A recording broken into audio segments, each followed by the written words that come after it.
Hey YouTube, today's review is for this game. Oops, wrong game. What I meant to say is today's review is for this game. Damn it! Wait a second. I downloaded this game. That's me! The game I'm actually reviewing for today is nothing like those two other games. It's called PlayStation All-Stars Battle Royale. A long time ago, a company named Nintendo made some really popular fighting games, and instead of coming up with their own ideas, Sony stole this one. And the actual story in this game is pretty much just as simple. A bunch of popular Sony characters get together and fight each other so that they can eventually fight a disembodied head and win their character the right to glow blue in the epilogue. I'm gonna get this out of the way right now. I actually like this game. It's pretty to look at, it's fun, and it's an easy platinum trophy. But the biggest problem I had with it is that this game is so clearly Smash Brothers. I wasn't willing to research it or anything, but I'm pretty sure the credits of this game are so goddamn long just because they had to thank everybody involved with Smash Brothers for it.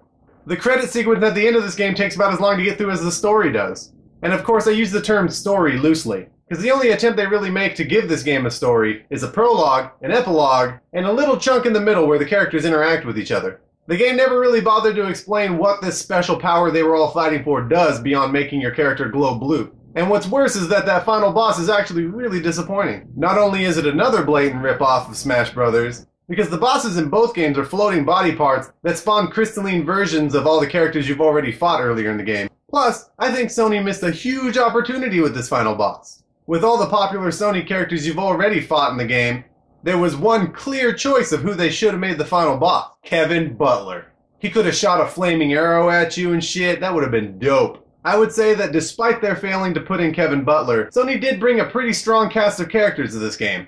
They had Kratos, Nathan Drake, Cole McGrath, Sweet Tooth, some dude from Killzone, a Big Daddy, and Dante, neither of which are Sony exclusives, by the way. In fact, didn't BioShock come out on the Xbox first? They had Jak and Daxter, they had Ratchet and Clank, they had Parappa the Rapper and Noriko, both of which I'm sure nobody remembers. They had Raiden, the least popular Metal Gear character of all time. Then they had Sackboy, Sly Cooper, Sir Daniel What's-the-Fuck from whatever the hell game, and some little cat character named Toro. The lineup isn't nearly as strong as one that Nintendo can produce, but they've been doing it a lot longer. It made me get to wondering if Xbox could pull this off. You got the obvious ones like Marcus Phoenix, Master Chief. Then you have some less obvious ones like Blinks, Alan Wake, Joanna Dark, some Viva Pinata character. And then I decided no, they probably can't pull off this game. Of course, when you look at the cast of characters, you kind of get the feeling that Sony can't even pull off this kind of game because they split Cole McGrath into two separate characters. They have Good Cole and they have Evil Cole. So I guess by that logic, Microsoft could totally pull off this game. You could have an evil Blinks, you could have crestfallen Master Chief, lethargic Coltrane, just woke up Joanna Dark, a cantankerous Tunicorn. The thing I didn't like about the characters in this game is that I actually liked playing as the ones I didn't know more than I liked playing as the good ones. Like, of course I'm gonna want to be Kratos and Nathan Drake, but the character I ended up defaulting to the most was Toro, the cat from something. I even liked playing as Noriko in this game. Certainly a hell of a lot more than I liked playing as her in her own game. But most of the time I would just deal with it and play as the characters I wanted to play with, like Dante and the Big Daddy. Even though I found it endlessly irritating to watch Sackboy do a suplex to a Big Daddy.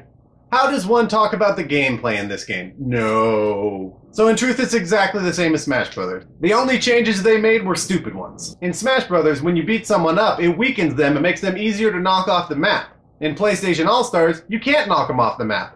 The only reason to beat someone up is to get super moves, because that's the only way to eliminate anybody. So basically, your ability to win is only as good as your character's super move. That's why I tended to pick Toro, because its level 3 finishing move cleared the map. I guess the biggest problem I had with the version of the game I played was I don't see the reason to play it.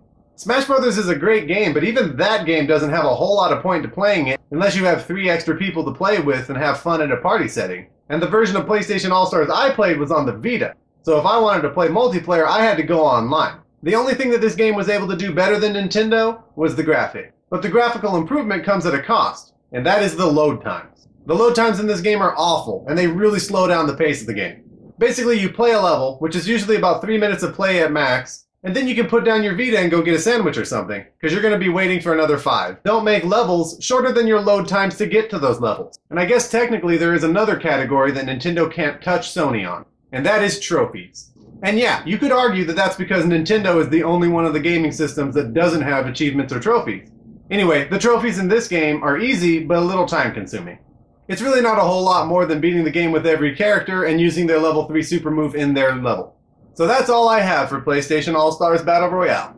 It's a decent enough game that was ripped off wholesale from a much better game. And the only thing Sony was able to bring to the table was better graphics and trophies. And so my final judgment on PlayStation All-Stars is that you should play Super Smash Bros. That's all for this week. Don't forget to like and comment on this video and subscribe to my channel. And if there's something you want me to review, don't forget to leave it in the comments below and I'll check it out for you. So that's all for this week. My name is Robert, and PlayStation All-Stars Battle Royale has just been reviewed.